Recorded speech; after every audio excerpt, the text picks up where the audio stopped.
Hi guys, James at Rampant Lion Reviews again for you today with another beer review. For this one, we are going to head over to Romania once again, and we're going to return to a brewery that's featured on the channel a number of times before. I've had some really nice beers from these guys over the last couple of years. They are still a relatively new addition to the European beer scene, but they are one of the more established craft breweries in Romania. But I've had lots of different styles from this brewery, and if people were to ask me about them, I would say that they are very, very solid all round, and they're probably one of two Romanian craft breweries that you are most likely to find if you're not in Romania itself. So do make sure you check them out. But the beer we're going to have a look at today is a style that I have tried from this brewery before, albeit the sub-style is one that I haven't had from them. That sub-style is one that I very much enjoy, and the adjunct that's used in this one, I think, can be very, very interesting when it comes to its use in craft beer. So needless to say, I'm really, really curious to see what this one's going to have in store for us. Hopefully it's another good beer. Hopefully it makes for an interesting review, and as always, I hope that you guys watching enjoy my take on this one as well. So yeah, for this review then, we are going to head to a little place called Jilava, which is to the south of Bucharest, the Romanian capital, and that means that we're going to have a look at another beer from the wonderful Hop Hooligans. So this particular beer is called Hair Razor. It comes in at 12% ABV, so it's a bit of a monster. It's an Imperial coffee stout, and it's brewed using coffee from the Sloanes Coffee roastery in Bucharest, and they apparently do some really interesting stuff. Now, as you know, as you will know if you've watched the channel for any length of time, I'm a huge fan of Imperial coffee stouts, and I credit that to Dugas Brewery in Gothenburg in Sweden, because you know they did the Key and the Sidamo Dimtu those years ago, and that was a bit of a revelation for me. So ever since then, if I come across Imperial coffee stouts, I'm always very, very curious about them. And if memory serves me correctly, this is the first Romanian brewed Imperial coffee stout that I'm going to try, and that was one of the main reasons that this beer caught my interest. But yeah, generally speaking, the Romanian craft beer scene is very strong these days. Beretta and Hop Hooligans are the kind of first generation of craft breweries to get out there. There are a few other ones that I think are slightly older than them, but yeah, Beretta and Hop Hooligans are the ones you are most likely to come across, and there are some other smaller guys starting to emerge now who are doing very, very good beer as well. So Romania is a very good craft beer scene destination these days, and I do hope that I can go and visit there at some point and make some out and about videos and talk to some people and things. That would be pretty awesome. But yeah, this is one of a couple of beers actually that Hop Hooligans exported to Hong Kong quite recently. This is part of the same purchase that I had for the Rauch beer, the double IPA that we did, and this is the last one out of that. So we'll see what we get from these guys next. But yeah, let's crack on with this one then and see what it has in store for us. So, as always with my reviews, I'll tell you a little bit about the brewery before we taste the beer. If you want to get straight to the tasting though, just fast forward. All the usual links can be found in the video description below. That's the brewery website, the link to my other reviews that I've done from Hop Hooligans before, and we will no doubt add more to that list at some point in the near future. But there's all the usual social media down there. If you want to see more reviews, do please consider subscribing to the channel. The support that you give is massively appreciated, and remember, you can go into the channel homepage and search for beer using the geography tagging system. So just go in there, use the little search bar, put in your hometown, state, county, province, whatever you like. If I've reviewed beers from the area that you search for, they will pop up. Failing that, you can check out the playlist of beers from different countries. You'll find this one in the Romanian playlist along with a number of other things, and you can of course check out the playlist of beers from other countries as well.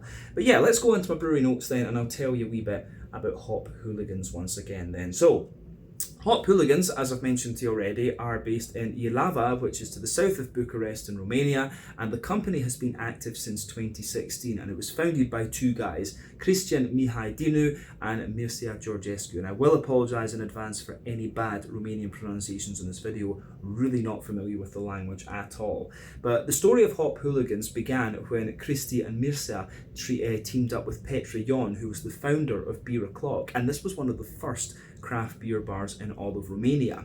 But after a year, about a year after the launch, Petre sadly died in a car accident in April 2017, and after this, times for Hop Hooligans proved to be very hard, but thankfully they managed to persevere, and these guys have gone on to be one of the kind of premier and very well respected Romanian craft breweries. But they built a reputation for themselves very on by brewing a variety of different styles and doing lots of collaborations with other breweries across Europe. And then in 2018 they started canning their beers, and they became the first brewery as a result of that in Romania to do so.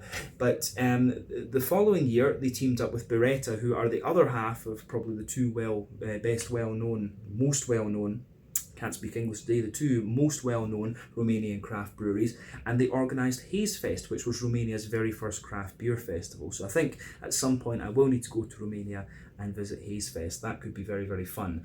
But in September of 2020, they opened up their own tap room in Bucharest, and they've been working to increase the capacity of the brewery over the last few years and building up their exports. Their beers, I don't know if they've gone further than Hong Kong thus far, but this must be one of the furthest away places that they're going at the moment. I'm not sure if they've reached Australia and New Zealand yet, but to be honest, I wouldn't be surprised, because the stuff they're doing is very good, and the beers from Romania are cheap enough that it would be quite an attractive import for those markets, I'm sure. And I guess that's one of the big reasons why we get them here in Hong Kong too, is because of the price point. But yeah, as of April 2024, when I'm filming this review for you, these guys have produced 410 different kinds of beer, and like I said earlier, I've tried quite a few different styles from these guys, and they are a pretty damn solid all-round brewery. You know, pick a style of beer that you like from these guys, and I'm pretty sure you're going to enjoy their take on the style. And yeah, the price point for these ones is pretty damn good as well, and that's just the economics of Romania as things stand. But yeah, that is everything I can really tell you about Hop Hooligans for the moment. If you want to learn more about these guys, you can check out the brewery website, you can follow them on Facebook and Instagram to keep up to date with all the latest goings on, and you can check out the Rate Beer, Untappd and Beer Advocate pages to learn a little bit more about all the different beers that these guys have done. So yeah, let's go on and actually have a little look at the beer itself. So I'll just let you have a wee look at the artwork on the can there. There you can see the Sloanes Coffee roastery symbol. There you can see Hair Razor, as is the name of the beer. Plain silver top on the can. This one, incidentally, is a half litre. And so, as I said earlier, that's a bit of a beast for a big 12%er. And it tells you on the side here, the calories in 100 mils of this thing is 131. So that's 650. That is about 30% of your daily allowance, actually, which is insane. So you can have one beer and that's 30% of your daily allowance of calories. It's just insane, that. But yeah, this is going to be my my Sunday morning beer, this one, and then I'm going to go out for a walk and just enjoy the day. So this will give me a nice suitable hit of caffeine and beer for that walk, actually.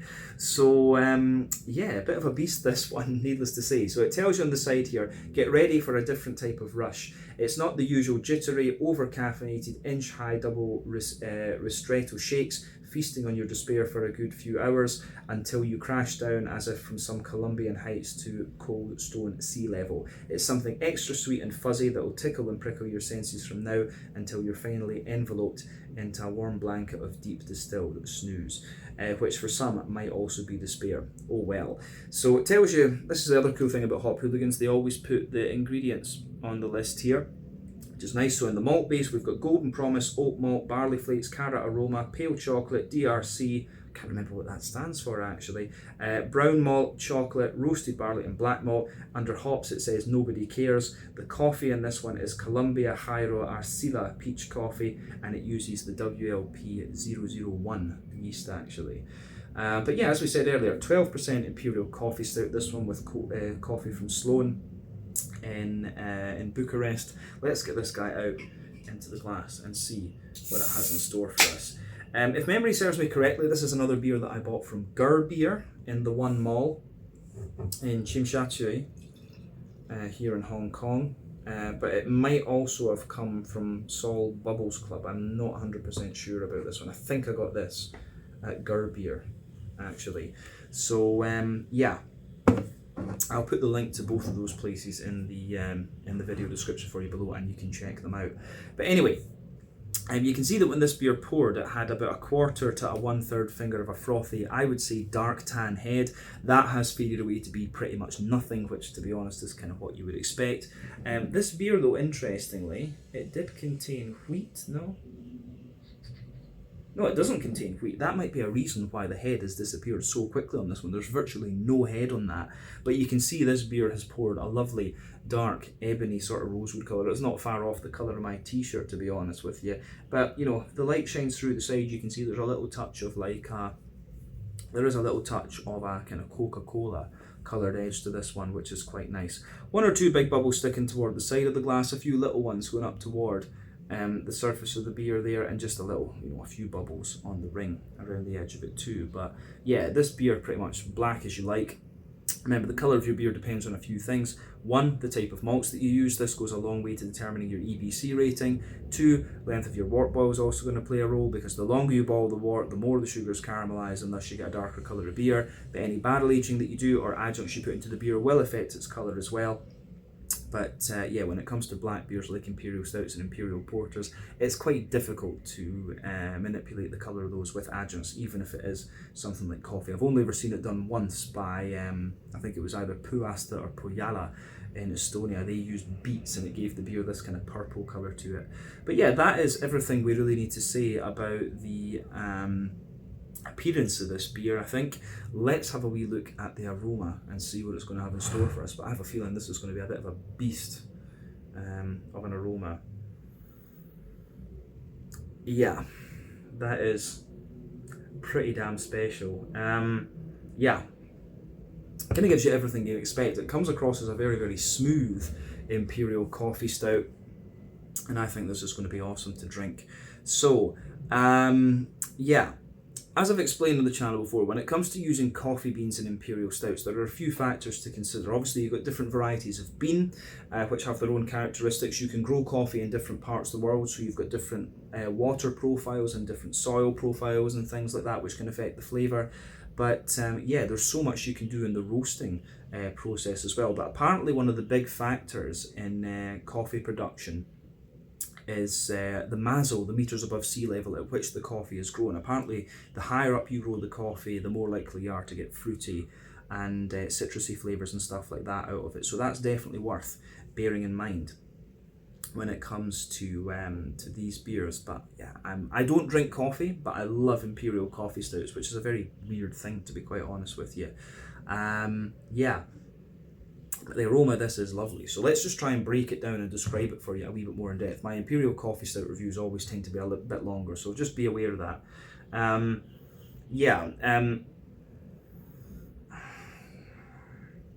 So the coffee is just kind of infused into everything here. The backbone of the beer, obviously you've got a little bit of that roasty toasty, well fired, like rye bread crust in there. So yeah, that's just forming the backbone of your beer. There is a little bit of woodiness to it for sure. So yeah, a little bit of woodiness, a little bit of, I would say, yeah, a little bit of woodiness, a little bit of almost kind of, there's a very slight, almost like vanilla or nutty character in there as well. But yeah, roasty, toasty, well-fired bread crust, which is going to come from the black malt and the roasted barley.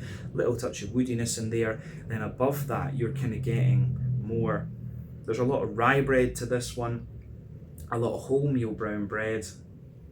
And then the coffee, it smells like the coffee's just kind of infused into that. Now the coffee character that comes out of this one is interesting because it comes across, there's a very light earthiness to it. It comes across as if it's quite lightly roasted as well, which I find very interesting. So yeah, quite light roast coffee, has a good degree of aromaticity to it as well. And there's a little bit of like a red fruity note to this one, like a bit of fig and a bit of like prune or something like that. Definitely a bit of a dried fruity character, which I really do quite like. So yeah, the coffee side of this one I think is really interesting, but the coffee almost comes across as if it's embedded in the whole bready character within the beer. So yeah, I do like how this pieces together for sure.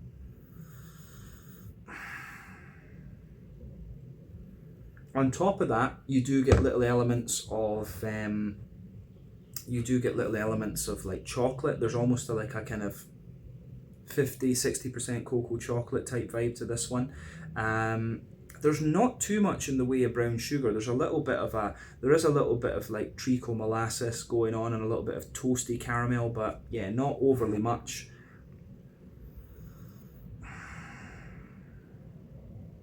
yeah, a little bit of toasty caramel, a little bit of treacle molasses and stuff like that.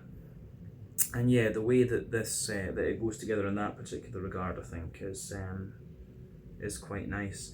So yeah, I don't know if there's too much else to say about the malty side of things. There's maybe a wee bit of biscuit coming out of this one, which makes sense. Was it Maris? Well, it was Golden Promise. Yeah, Golden Promise and Maris Otter are the two that can give you these big biscuity notes. So a wee bit of McVitie's Digestive Biscuit for me. You also have a good little bit of you also have a good little bit of a kind of milky chocolate. The more that I smell this one, it's more of a milky chocolate that comes out of this beer.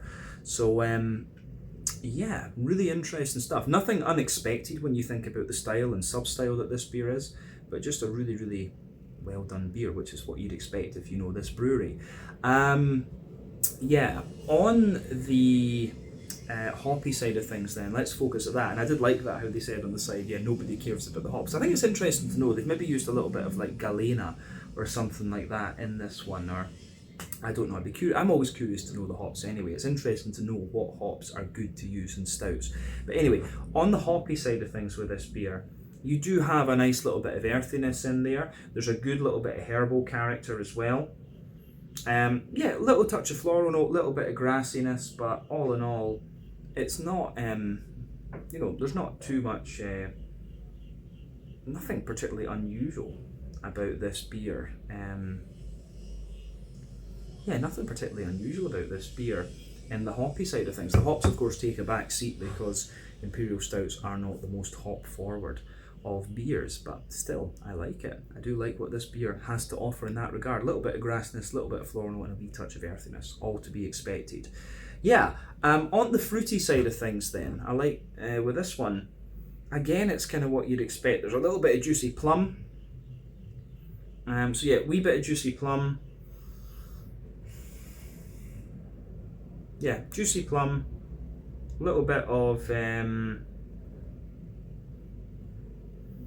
little bit of juicy plum. There's a bit of a sharper raisiny note to this one as well, but the fruits in this one are really quite rich. You're not getting much in the way of the kind of drier fruits like, you know, prunes and pears and dates and stuff like that. No, this one's raisins, it's plums, it's figs, and I'm getting quite a little bit of like blackcurrant and blackberry out of this, and that makes me think, yeah, maybe Galena has been used in this one. Or, you know, Simcoe can behave quite interesting and give you lots of lovely red fruity characters in beers that have got darker malt bases. You need to remember that too, that different hops can behave in different ways depending on what malt bases you put them in. And yeah, Simcoe's very interesting when you put it into black IPAs, that's for sure.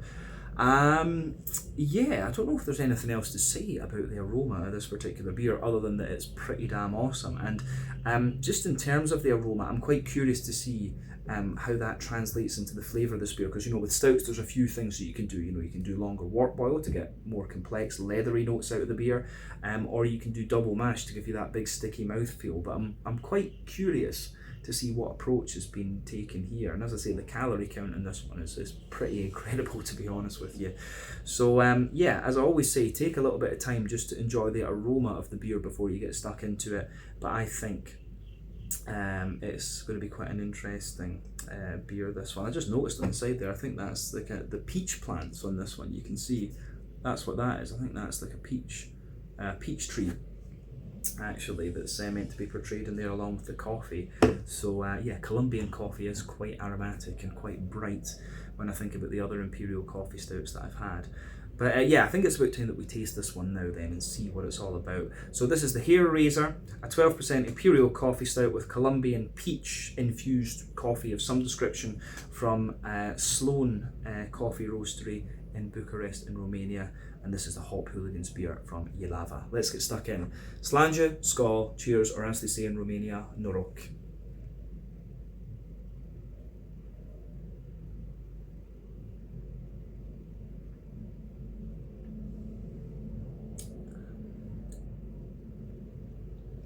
Ooh.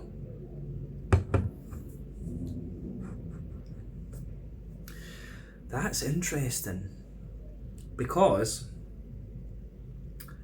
it actually comes across as being more of a pastry stout with coffee rather than being an Imperial coffee stout. So yeah, a lot of the coffee stouts I've had have been like, you know, RIS, with the coffee beans added in. This one, the way that this comes across is really more like, it's more like a pastry stout, and with the coffee beans adding some sort of depth to the beer, and they do that for sure.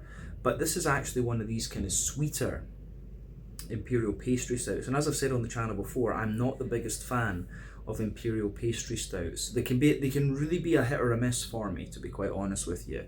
So this beer does feel like it's kind of double mashed, to be honest with you. It has that big sort of sticky, very, very sickly sweet type note to it. But a lot of these Imperial pastry stouts have this kind of marzipan-y or granola type flavour to them that I just don't enjoy. And I'm getting a little hint of the kind of marzipan-y note out of this one. So if these are beers, you know, if the kind of marzipan-y leaning pastry stouts are ones that you enjoy, you probably are going to enjoy this one. But on first impression, I'm just a bit worried about this beer. I will say that straight away. And this is the first time this has happened with Hop Hooligans. You know, sometimes you get beers that are not to your taste. That happens, but it doesn't mean that the beer is necessarily bad. And I'm not saying that about this one, of course, either. So I think we need to take another sip of this and just see how it develops. But first impression was Imperial pastry stout. I'm like, oh, no.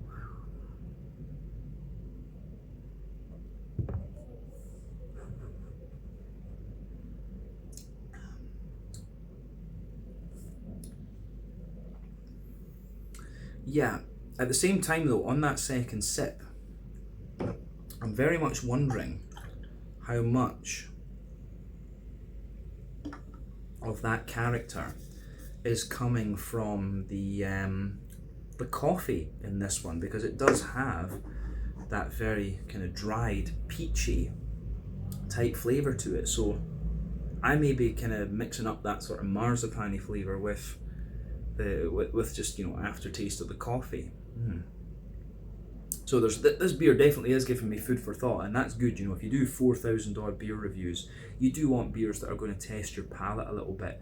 So yeah, that could be interesting. This one I think will be quite interesting from that particular perspective. But yeah, as I say, it's just got that bit of marzipan-y flavour to it that I don't quite like, I have to say. And this is the first time this has happened with Hop Hooligans. But let's break the beer down and describe it more in depth for you, as we always do. And we'll see how that mellows out as time goes on.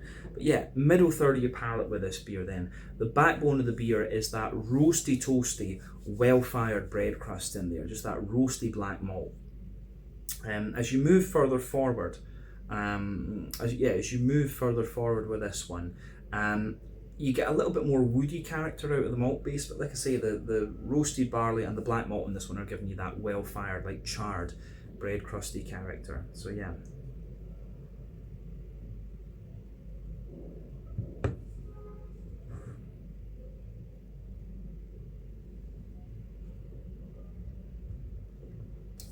So yeah, for me,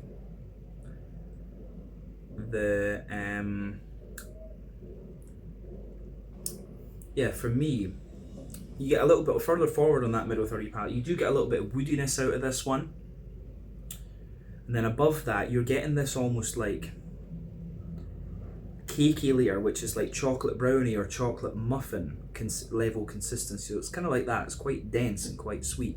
Above that, you get a bit more of a rye bready type character, and that's when you start to get some of the nutty elements of this beer coming out. And then on the top layer, it's kind of like wholemeal brown bread, and that's where you start to get some of the coffee elements to the beer. So yeah, it's very layered in that middle third of your tongue. Above that, you start to get above that, you definitely start to get like a roasty, toasty note out of the beer. So you can feel the chocolate comes out, so you've got a layer of like an almost charred chocolate in there. But I would say overall the chocolate in this one is quite sweet, and that's one of the things about this beer. It comes across as quite savoury, so it has quite a lot of pastry stout character to it, this one, rather than being like an old school RAS. And I have had sweet stouts from these guys before. We had that mint chocolate Imperial stout at one point, and you know, one of the best barley wines I've ever had. was from this brewery, the Mart Ul. That was really, really damn good. But yeah, this beer, this beer for me, I think is just a style that it really is more pastry stout, and it's got that kind of savoury sweetness to it, the marzipan-y kind of thing that I'm just not that into. That's just me. But in terms of that particular style of beer, you can tell that it is well done. But yeah, so the chocolatey layers then at the back of that middle third of your palate, you can feel there's a little bit of a kind of higher cocoa chocolate in there, you know, sort of 60-70%. But as you move further forward, you can feel that the chocolate just kind of mellows out. And this is a general thing with your palate. Sweeter flavours come out further forward, more dry and bitter flavours come out further back. So you can feel the chocolate mellows out a wee bit. So as you move further forward from that, you've got a bit of a roasty toasty, on top of that, sorry, you've got a bit of a roasty toasty brown sugary note out of this one. It's got a little bit of leathery character as well, which can very often be an indicator of like a longer wort boil, but I get the impression from the mouthfeel this beer might well be double mash.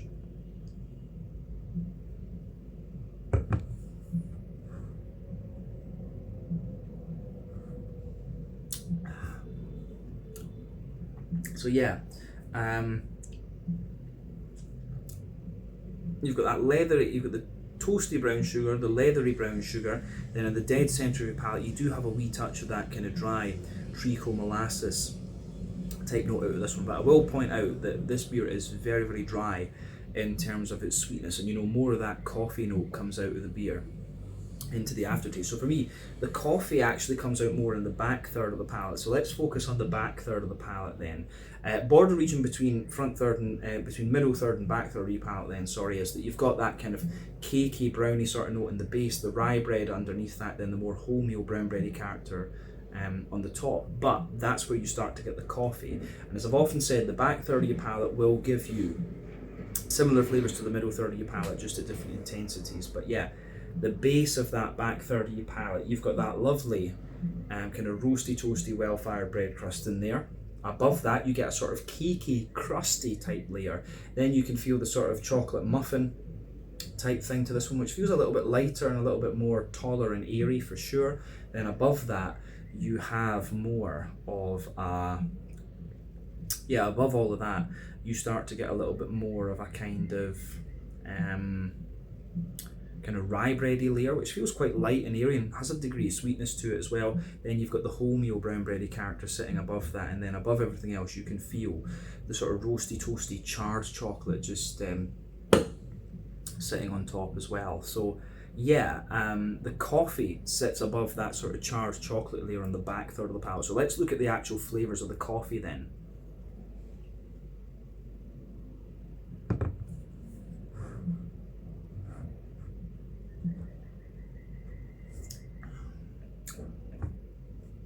So yeah, the coffee for me, it has a good little bit of earthiness to it. The roasty character is very, very nice. Quite a little bit of aromaticity. And it's got a wee bit of sweetness. It's almost got like a little bit of a brown sugary sort of thing to it. But you can feel this like sort of dried apricot-y, peary, peachy sort of thing. And like I said, I think it's, I don't know how they'll have treated the coffee right enough, but the coffee is supposed to have some kind of peachy flavour to it. And you can see that, and that lingers into the aftertaste. And in honesty, that's actually sort of boosting that kind of marzipan-y type flavour that I'm getting out of this one. The sort of marzipan-y notes that you get from some of these, the sort of marzipan-y granola type notes that you get in some of these more pastry stout type beers, I think comes from the yeast. But you can kind of feel that infused in the malty parts of the back third of your palate and the middle third of your palate. But I think the peachy notes from the coffee are kind of promoting that a wee bit as well. The beer is growing on me. The more that I drink of this beer, the more it grows on me. But as I say, I do like a more kind of RIS, Russian Imperial Stout type Imperial coffee stout. That's absolutely fair to say. Yeah. So above everything else on that back third of the palate, you start to get the yeast. So the yeasty side of the beer has this really dense, kind of sweet rye bready character in the middle. As you move further out from that, you get a more kind of fluffy wholemeal brown bready character to it. And yeah, it's got that kind of more wholemeal brown bready character to it, and the coffee feels as if it's kind of infused in that a little bit, and then around the edge you've got this kind of like crusty fresh hedgehog roll. So definitely you can feel all of that sits on top of the malty side of the back third of the palate, but definitely you can feel the flavour is taller. Then as you move further forward into the middle third of your palate, it just kind of condenses down and squashes together. Let's focus on the hoppy side of the beer and the fruity side of things then, just to round off the tasting section of this video. Let's do that.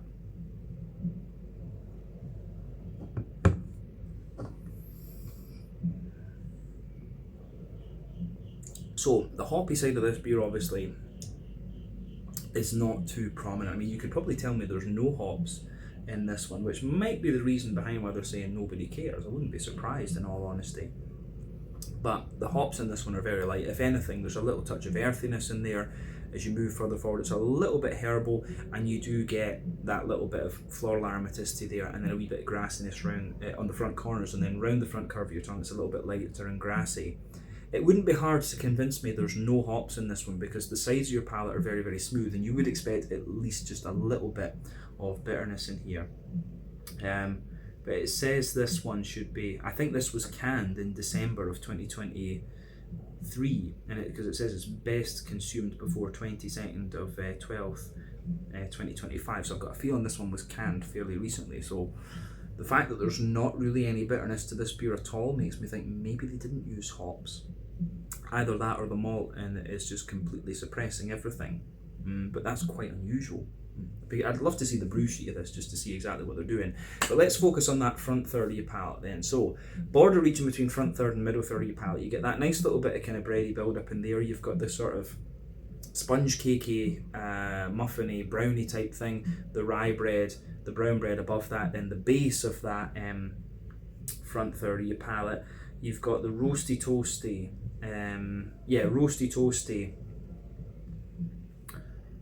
kind of well fired malts in the base. And then you get the sort of cakey layer, the rye bread, the brown bread, then above that you've got that nice oily bubble where the juicy fruity esters just roll their way out of the beer. So let's look at the fruity side of this one.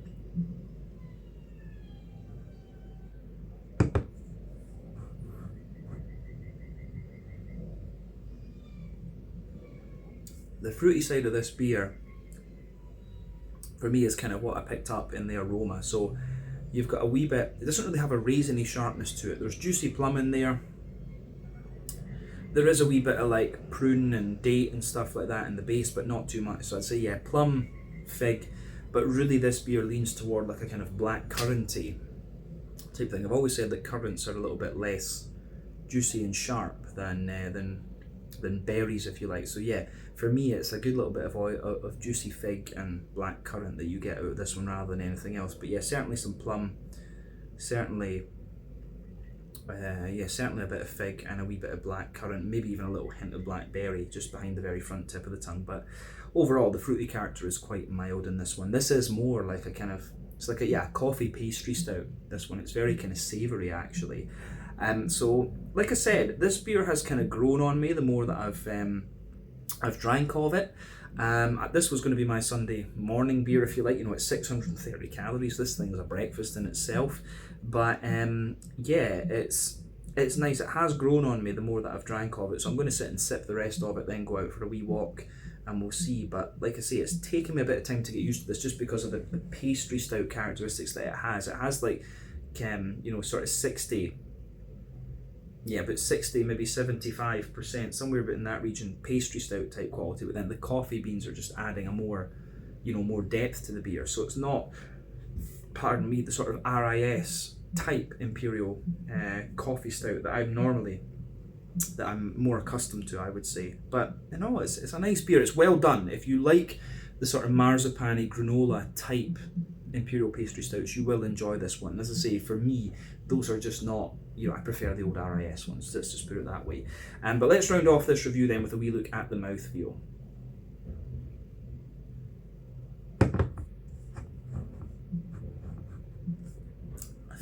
For me, definitely full-bodied, mid-range full-bodied, pushing up toward the top though. The carbonation is very, very smooth in this. It's quite silky in terms of its mouthfeel. I'm guessing this one could well be a double mash.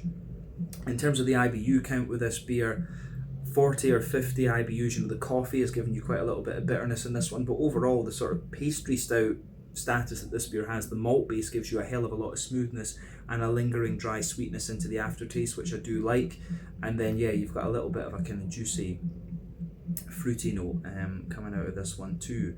But yeah, the way everything sort of pieces together in this beer is really quite nice, and like I say, it does grow on me. So maybe I'll watch the end of my movie and my film, I should say. I'm using too much American English. I'll watch the end of my film and enjoy the rest of this and just see how I get on. But all in all, in terms of the sort of pastry stouts that I've come across, it's one of the more likeable ones that I have for a style that I don't really enjoy. But yeah, this beer, just because I'm not the biggest fan of this style, this certainly isn't the my favourite beer I've had from Hop Hooligans, but it is very, very well done and very much in keeping with their standards. Let's be very clear about that. This beer just isn't, for me, on the same level that some of the other ones are. But yeah, I think we can leave it at that for this one. This was the Hair Raiser, a 12% Imperial coffee stout, but more of like an Imperial pastry stout with coffee, in my opinion, from Hop Hooligans in Jilava, Romania, in collaboration with Sloanes Coffee Roastery from Bucharest. So yeah, once again, thank you for watching my beer reviews. Until the next time, please like, subscribe, share, all the usual YouTube stuff. Let me know your own thoughts on this beer in the comment section below. Let me know what your favourite beers are from Hop Hooligans as well, and we will no doubt return to these guys again at some point in the very near future. But until then, Slange, Scott, cheers, check out my social media, check out Hop Hooligans social media, and I will see you guys again soon. As they say in Romania, no rock.